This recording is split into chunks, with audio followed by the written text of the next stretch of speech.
Hello and welcome to Wheel Good Time, where today we have an exclusive first look at the Begode Extreme from the perspective of James Van Crofton, owner and founder of Next Gen Mobility. Also, we have some major concerns from one different EUC YouTuber who had a pretty bad cutout on the Begode Extreme. We're going to be pushing all emotion aside and we're going to be looking at just the facts. Let's get started with the interview with James Van Crofton.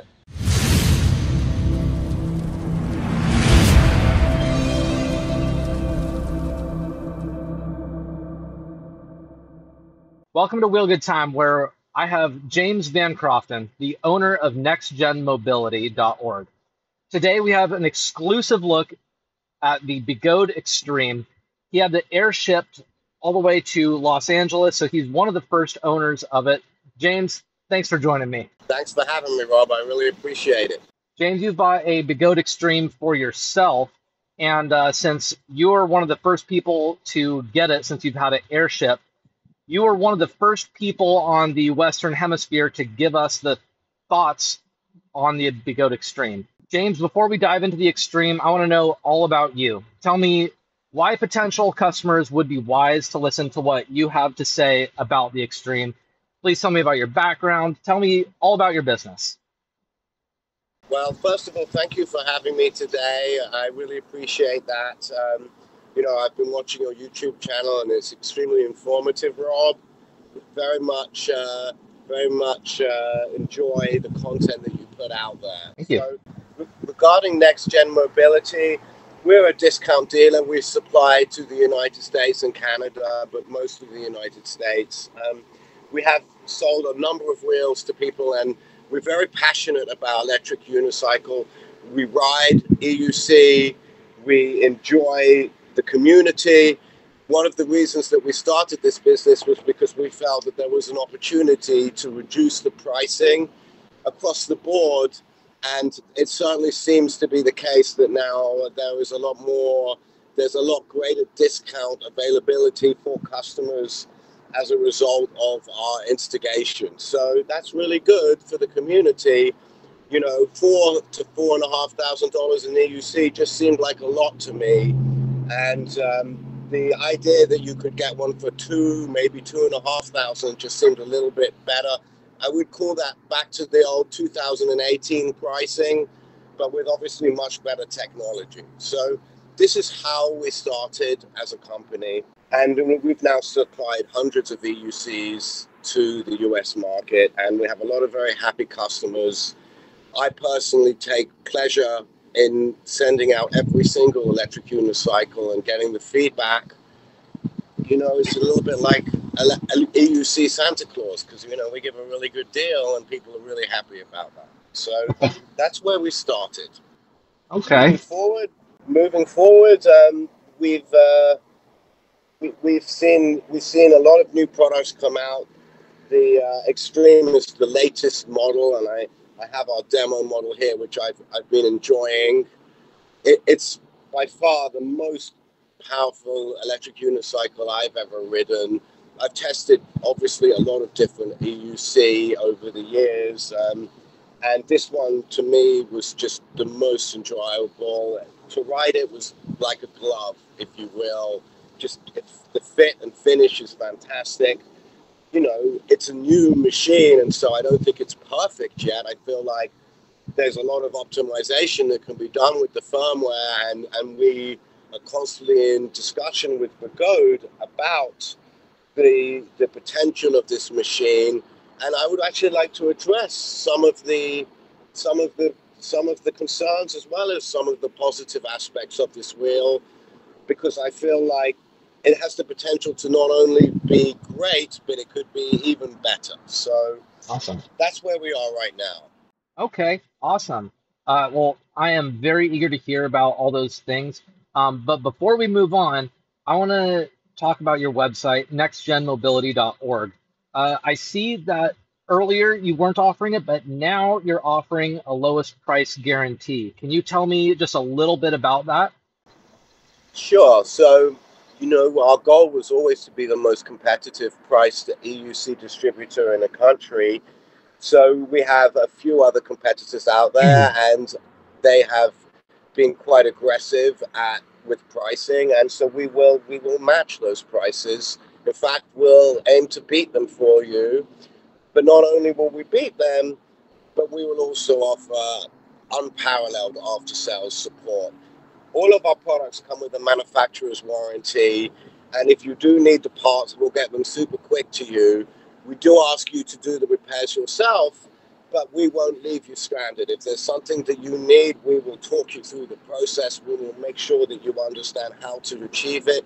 If you're unable to do it, we will look for a professional in your area that can help you and ensure that moving forward, you have not only got a fantastic machine, but you have the support that you need to keep enjoying it and riding it for many years to come. The warranty is 12 months, but even after the warranty is expired, you can reach out to us and we will look after you. We will make sure that your machine is still running. Perfect. Okay. All right. So in the past, Begode has come under scrutiny for offering lower quality and unreliable electric unicycles. Since then, personally, I've observed a big improvement in their workmanship and quality control, starting with the EX30 especially. And what it appears that I'm seeing that also in the Extreme, but I want to know from you, since you have the Extreme in your hands, where do you think Begode is as a company in terms of build quality with the release of the Extreme? Well, with the Extreme, and as you mentioned, the EX30, which I'm also the proud owner of, they've certainly upped their game. Previously, it was possible that they would push out a release a little too soon. Maybe it wasn't quite ready for prime time. I have first generation Master, first generation Extreme, first generation EX30, and they've been solid. Ultimately, I believe that Begode has learned a valuable lesson that you only get to make one first impression. And as a result of that, in general, those first impressions have been a lot better. You know, they're not perfect. There's still optimization that can be done, and there may be some minor concerns. But the general overview is that the machines are solid. Regarding the Extreme, well, my friend Chance had a very strong hand in the design of this product, and he's put a lot of energy in making sure that it is strong as possible. You know, he doesn't have absolute control over what Begode does decide to do, but he has a very strong influence. And this is a tough machine. I took it apart. I'm a bit of a tire snob, so I did change the tire. Not that there was anything wrong with the stock tire, but this Shinko 241 is just a rounder, softer compound. And so I changed that. And in the process of doing so, I got to look under her skirt, so to speak. And the finish and the fit is just, you know, fantastic. And they've definitely put a lot of time into it. This product actually has a lot of CNC construction inside it, and it should be really, really tough. It should take a fall very well. You know, this is a wheel designed for trails primarily, not necessarily for high-speed riding, not that it's not capable of going very fast. And as a result of that, it's designed to be bounced around. You can hopefully drop it down a few hills and pick it up and ride it away without any problems. You know, you might get some scratches and scuffs on it, but it should stand the test of time.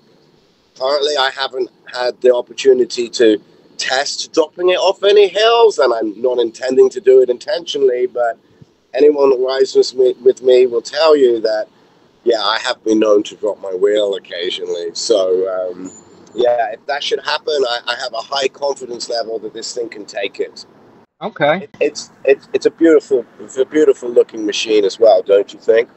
I think so. I mean, for my viewers, they should know that I bought one from James from Next Gen Mobility. So I put my money where my mouth is. I did not receive my Extreme that I ordered for free at all. But personally, I trust James and his business model to deliver, and it's currently on its way across the world right now from China towards me. Actually docked at the port. Yes. I Can't wait. So tell me about the Extreme that you have. I want to know about the battery type. You've already told me about the tire type. I want to know about the shock, really the biggest complaints that you found about it, and the best things that you found about this wheel. Okay, well, you know, there are a number of features relating to this wheel and options. You can get the 50E standard battery pack, which is going to have better range. You can also order the 40T battery pack, but it's not currently available yet. That doesn't quite have as much range. You're looking at 1900 watt hours as opposed to the 50E at 2400 watt hours. The 40T has the advantage of higher amp cells, which means you can push it faster and harder on low battery. As I mentioned with the sacrificer, you won't get as much range.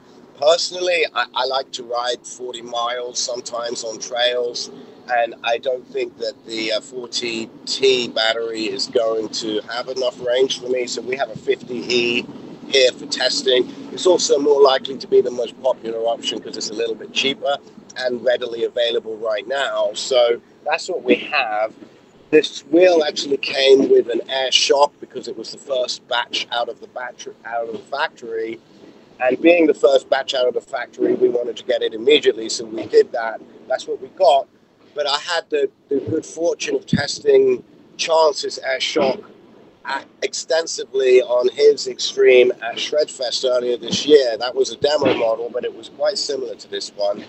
And I felt like the spring would be something that I would prefer. I put the spring on almost all of my EUCs from Begode, and I enjoy the spring a lot more. It's preferable to me.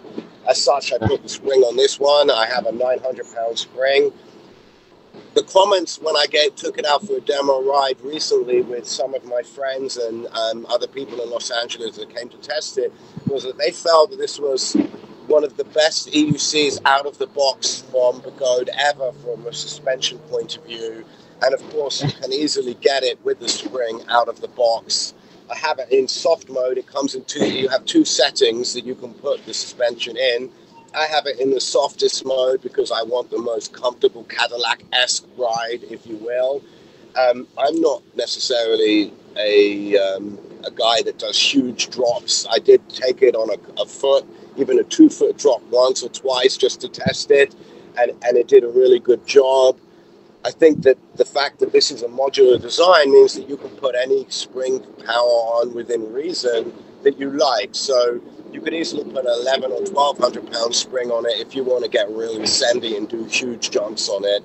It has 130 millimeters of travel, and with that kind of travel, the spring options are going to really be flexible.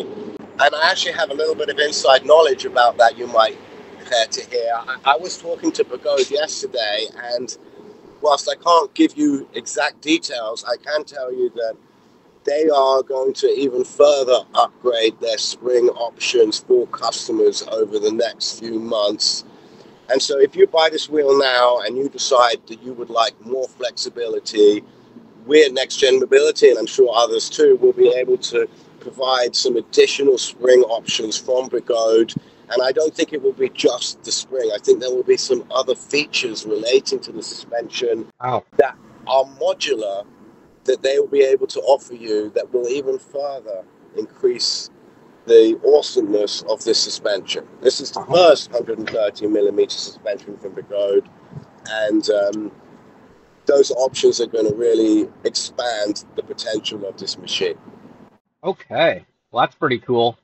Now I didn't hear any complaints about the wheel, and I know that there have been some concerns from the public over some certain issues that have been that they have been having, whether real or perceived.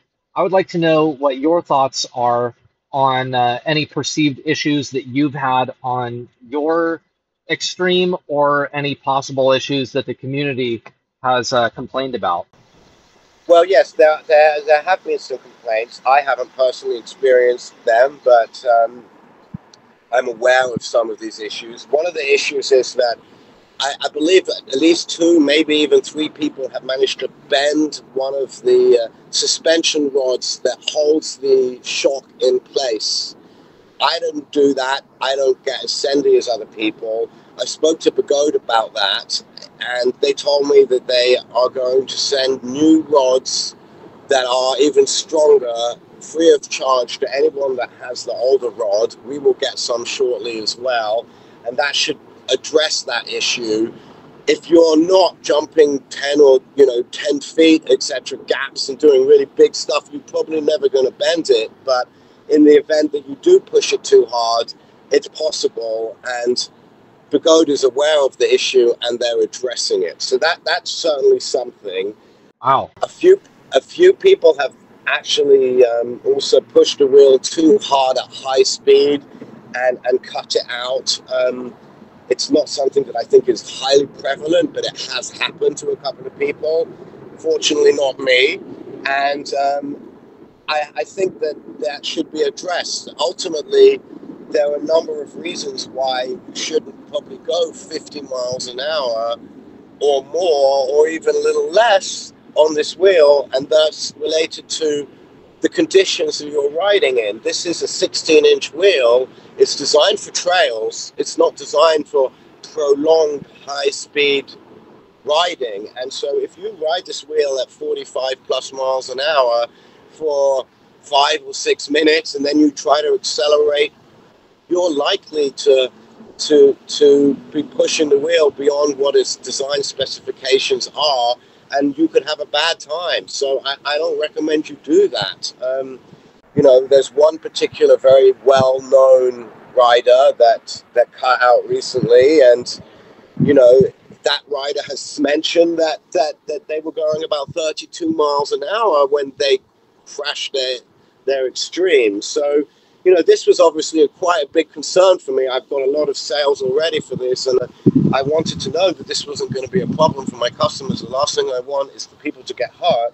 And so we did conduct some investigation, and that there is a gentleman, I've forgotten his name, but there is a gentleman, and he did some calculations, which I double-checked. And based on the video of the most recent cutout, we could see that there was no way that rider was going 32 miles an hour. There were yellow markers on the middle of the road, and those are uniformed by the US Highway Code. Those markers indicate that they're 40 feet apart, and he passed 7 of them. So if you pass 7 40 foot apart markers, what you get is 280 feet. And we measured that took about 4 seconds, a sheer fraction under 4 seconds to pass 7 yellow strip dividers. If you pass 7 strip dividers 280 feet at 4 seconds, that means you're not going 32 miles an hour. It means you're going somewhere between 45 and 48 miles an hour. The rider said that he was at about 50% battery, perhaps even less than that, 2 to 3 bars with potential sag. And he also says that he was riding for 15 minutes at reasonable speed when he actually depleted a lot of his battery, which is a hard number to check. But based on that information, it seems like that cutout occurred because he pushed the wheel too hard in the precise circumstances that we're suggesting you don't. If you're at even 60% battery, you should not be exceeding 45 miles an hour. Probably not even 40 miles an hour would be smart. We generally say you want to go 5 to 10 miles an hour under the limit. So that way, you will not have a bad time. Sure, it's maybe more exciting to go quicker, but it's not safe. So don't do it, people. Stay safe out there. And I stress this, wear all the gear, all the time. The time you're going to crash is going to be the moment that you think that you're going to go for a leisurely ride. You're going to go 10 or 15 minutes down the road. You're not going to go too fast. That's the time that you're going to reach shit. And I tell you why, because it's called the law. It's called the sod's law, we call it, where just the worst thing happens at the worst time. So just don't do it. That's my advice. We're very, very confident that this is a strong product, but you must respect the physics of electric unicycle if you want to have a good time. Yeah, absolutely. I think that unfortunately, people have gotten the perception that the Extreme is made out of magic and fairy dust. I know that it's an amazing product and it's extremely powerful, but at the same time, there seems to be an unreasonable expectation that this thing is somehow able to magically hit its free spin speed. And for those that don't know, it's the speed that you lift the wheel up, tilt it forward, and it will go without any rider on it until it cuts out. So I think that people assume that the wheel is able to hit that speed. And considering that the Extreme has a 4,000 watt motor, they're expecting this wheel to magically be able to get at least a lot closer to its cutout speed, which is not its actual speed that it's capable of going. James, I think you're absolutely right about this rider here, because if you look at the video, you can see that there's a truck that's behind him, and it's following at a fairly decent distance, but then you can see he accelerates really fast and really hard because the truck goes way behind him. And as you're probably aware, a truck that is trailering a fifth wheel is not going to be able to match the speed and accelerate that quickly behind him. So the rider is obviously accelerating really hard. And he said that the last time he looked at the speed was 32 miles an hour. But as you already said, that's not physically possible. With the math, 280 feet, that's 7 lines in 4 seconds. That is about 48 miles an hour. And that's the average. That's the median speed. You can see that he's accelerating significantly. So yes, he might be going slower than 48 miles an hour at the beginning. I have reason to believe that he was going probably higher than 48 miles an hour, maybe even 50 plus miles an hour. And the Extreme is rated for about, 60 miles an hour or so? Is that right? 60 miles an hour, I think, is the real spin speed. So right. It's safe to suggest you should be able to go 50 on 100% battery or 90% battery. That seems to be reasonable, but it's not something I would do at 50% battery or even 60 or 70. It's a good idea. Okay, so I personally, watching this video and seeing how quickly he was accelerating, I think that he was probably going greater than 50 miles an hour. And to be clear, when he was saying that he was looking at the wheel's speed, it was 32 miles per hour, which is the wheel reported speed. That's about 8% lower, give or take, maybe 10%. And then we're talking the actual real world speed, which is it's reality. So he was going probably in the real world about 50 plus miles an hour at the moment of cutout. And frankly, I think that the Extreme ought to be commended for its ability to get to that speed and not cut out until obviously it did. But I think that it's really important to point out that this wheel is really capable. There are almost no other wheels on the market that are able to go that speed. Not even the Patton has been able to go 50 miles an hour with a rider on it. Now, again, I can't prove that the rider was actually going 50 miles an hour, but we have multiple reports of many people going 45 plus miles an hour without any issue. So I personally took this wheel to 44 miles an hour. I had about 90% battery at the time, which I feel like is an acceptable speed. I would like to keep things about 10% under the maximum speed recommended based on your battery. If you're going to lose, for every 10% battery you use, you should probably drop your top speed by 2 or 3 miles an hour. So at 90 to 100%, I'm okay with 44, 45. At 80%, 40, at 70%, 38, at 60%, 37, 36, and so on and so forth. This is a safe level for me. I have 4 children, and I think it's very important that, I'm around to provide for them. So I definitely would recommend you modulate your top speed based on the information that you're getting, and that's why it has a display to tell you where your battery's at and what your level of safety can be based on where you are on the ride. One should also take into consideration other circumstances such as the wind, the elevation, whether you're going uphill or downhill. If you're going downhill, you can probably go a little faster than the 10%.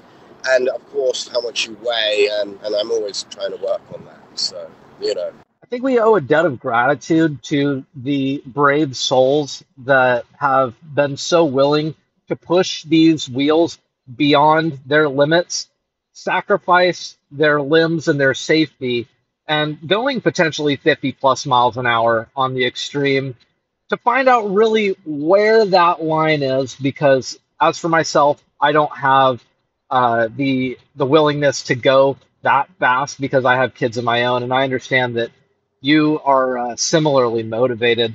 But as far as the people that really push these wheels, I think we can thank them for doing the things that you and I may not be quite as willing to do. This EUC is purpose built to be a trail wheel specifically, with the secondary intent to also be a short range track racing wheel. And that comes directly from Chance Hines, who helped design this wheel. Now, with this wheel being a little bit on the heavier side, 89 pounds, as you said, and all the pads on there, it seems like it's pretty well protected from damage. How do you think this wheel would fare as a beginner wheel, someone that's brand new to EUCs? All right, so, you know, the heavier the EUC, the more challenging it is to learn. Especially learning to mount a heavy EUC is difficult. When I teach people, and I have taught many riders, I generally don't teach them to mount the wheel.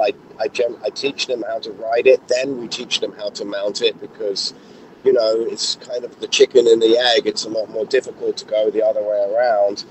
And I think that this will definitely present challenges, but it's a short-lived challenge. Some people will learn in 45 minutes, and those people are, you know, to my chagrin, because it's not fair that you can learn to do this in 45 minutes. But on average, you're looking at a 1 to 2 week learning curve, especially if you're dealing with an 89-pound wheel. Eventually, your brain will adjust, it will click, and you will be able to ride even a heavier wheel. But you have to be determined. You have to be prepared to put in the work. Learning to ride any EUC requires the confidence and the knowledge that you need momentum to maintain balance, and understanding the physics and being able to maintain a consistent momentum so that you can maintain gyroscopic balance takes a certain degree of confidence. And I think that doing that on this wheel is certainly possible, but you have to be realistic and understand that you're going to have to put a little bit more work in to get there. So from a adult rider perspective that is brand new to EUCs, it's never ridden before, to oversimplify, where would you give this on the thumb scale? Thumbs up, thumbs down, or somewhere in between? All right, let's just say this is very difficult, this is easy, this is medium, and this is super, super easy, right? Sure. I'm gonna have to put it somewhere about here in terms of difficulty to learn to ride because of the weight, all right? Okay. In terms of comfort, it feels like a glove, but learning to ride is going to be harder than medium, little under that, just because of the weight. It's just you have to be prepared to put the time in. I can't sugarcoat it. Now I will add that in the long run, purchasing a wheel that is lighter in order to learn to ride and then selling it and then buying the wheel that you will eventually evolve into is not something that most people can do. It's expensive, right? When you, especially with the low cost discount sales that are going on with EUC right now, it's harder to sell your wheel that you purchased for the price that you purchased it for if you buy something less heavy. So I actually do advocate that you buy a wheel that is more difficult, except that you're going to have an extra 2 weeks learning curve to get comfortable with it. And long run, you're going to save a lot of money and you're going to be better off.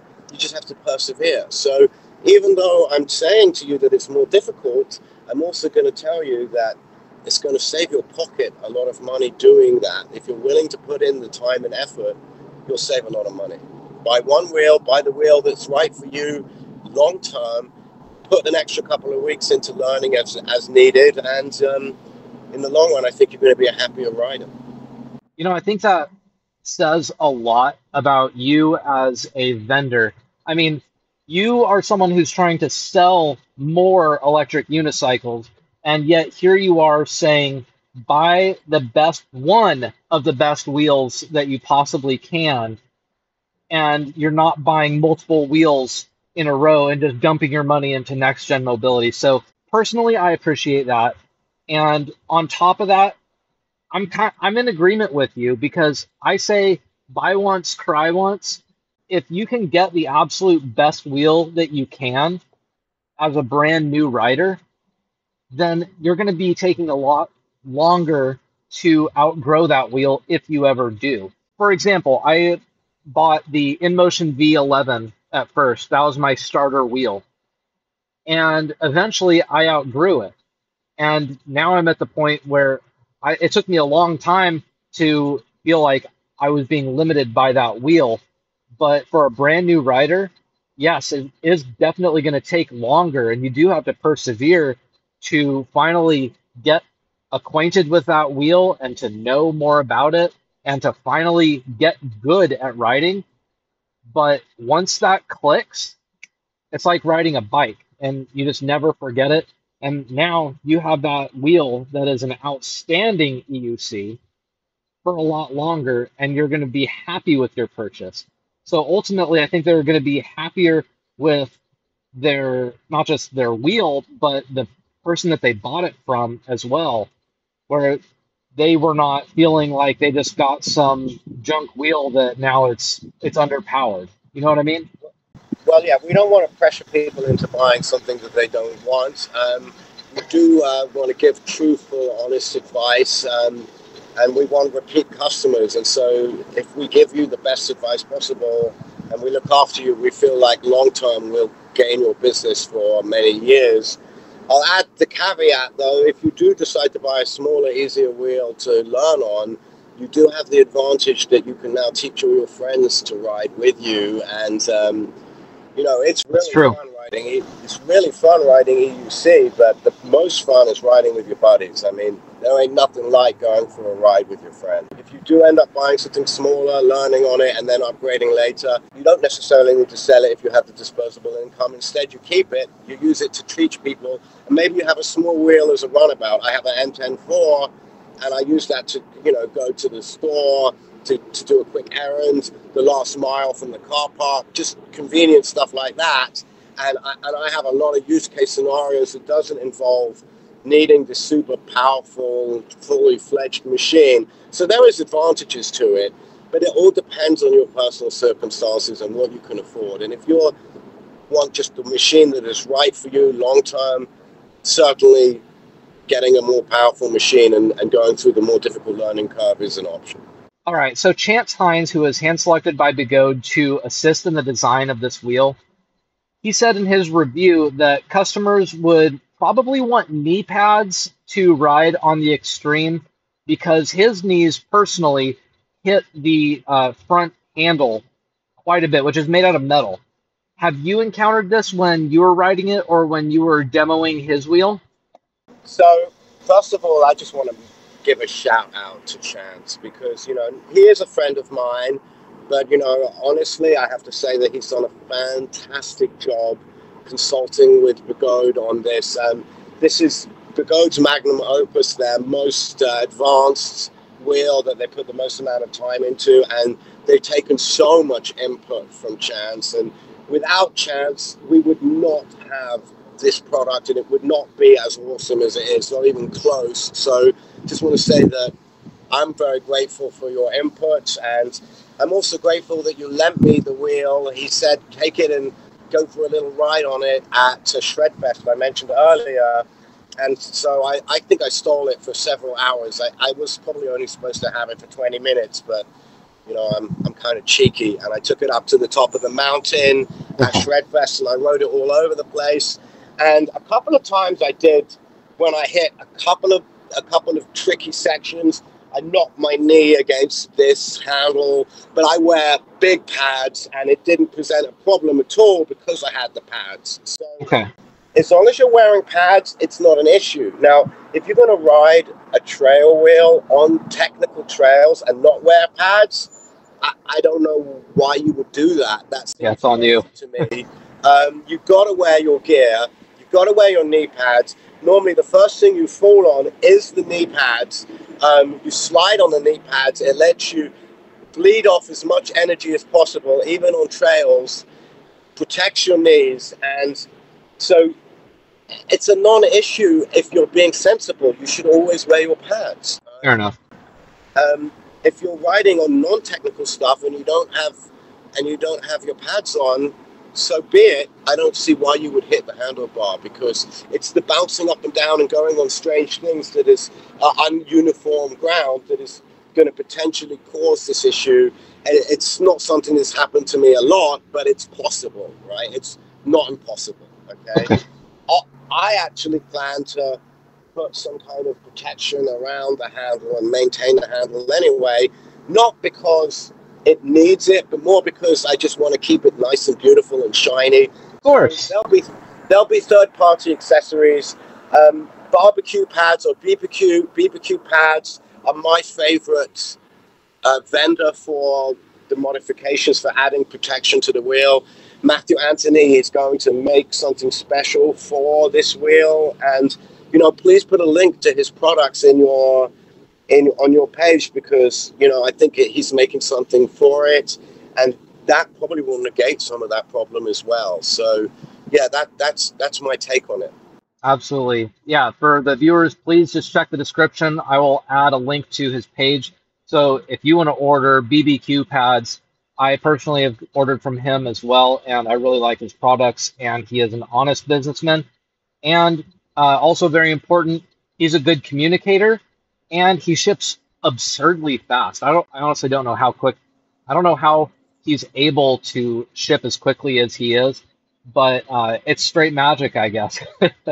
Yeah, he puts a lot of attention to detail. I have his stuff on my EX30, and like I mentioned, I have dropped it riding trails on the EX30 a lot, and I do about 75% trail riding, and it's done a really good job. I don't have any scratches or scuffs on my EX30. It's all, the pads have taken all of the abuse, and they're holding up very well. Last point of discussion, the Inmotion V14 Adventure. Now that it's been announced, what are your thoughts on the Adventure in comparison to the Extreme? And I know that we don't have all the details on it yet, but now that we have a pretty decent idea of what we're looking at, how do these two compare in your opinion?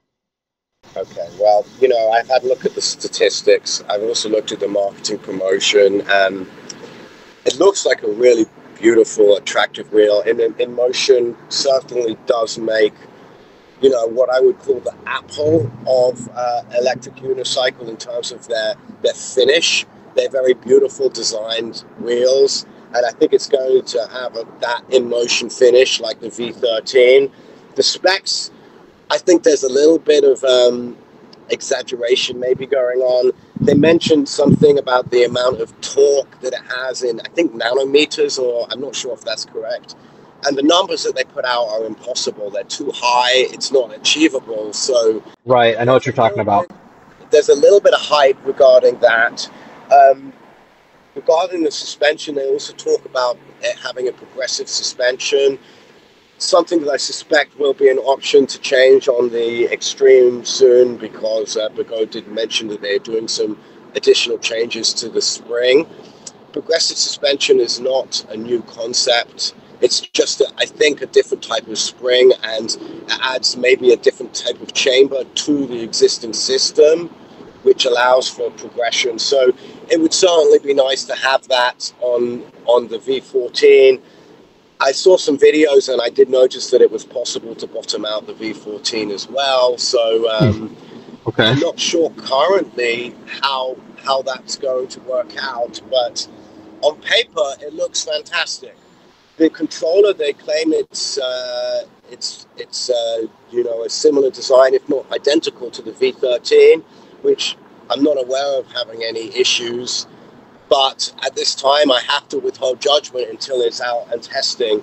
What I can tell you is that Inmotion is an expensive product. It will almost certainly be more expensive than the Extreme, and 126 volts on paper does not compete with 134 volts.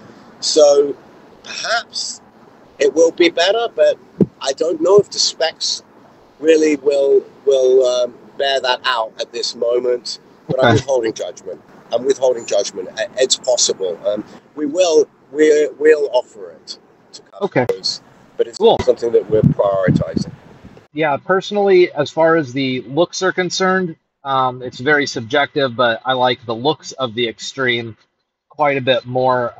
The V13's Raptor controller has absurdly thick wires, so it should be able to handle a pretty ridiculous amount of current. So that's pretty exciting. If I can get over the ugliness factor of the V14, it looks like it's a pretty stellar wheel. I personally have had a little bit of concerns with the reliability of Inmotion. With my V11, I had some pretty major issues that really should not have occurred, and that was within about 1,200 miles. Not to say that Inmotion is trash by any stretch of the imagination. It seems like the V12 was a bit of a flop in terms of its reliability, and the V13, the jury's out on it. It seems like it's a pretty reliable wheel now that it's been out for a while.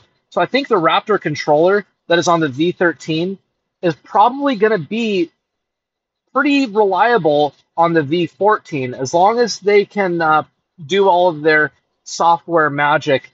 I think that it appears that it's going to be a pretty reliable wheel if they're able to follow in the same path of the V13. Your thoughts? V13, it's certainly a very interesting looking wheel. Its biggest Achilles heel for me is the price. I think the launch price was $4,600. You could probably buy it for a little less than that now because maybe they haven't sold as many as they would have liked. At that price, you could probably buy a motorbike, which obviously is not as cool as an EUC, but it's a lot of money. So a large factor with the V14 for me will be not necessarily the controller, but how much they want to charge for it. The Extreme at Next Gen Mobility is only $2,300 with arguably better specs in terms of power, at least on paper.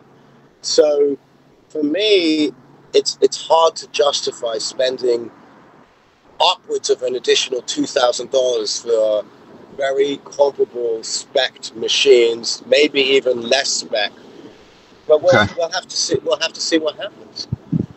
Yeah, honestly, that's really what drove me to purchase my Master Pro before Next Gen Mobility was a thing, or it was probably around the time you were just getting started, so I wasn't aware of your business.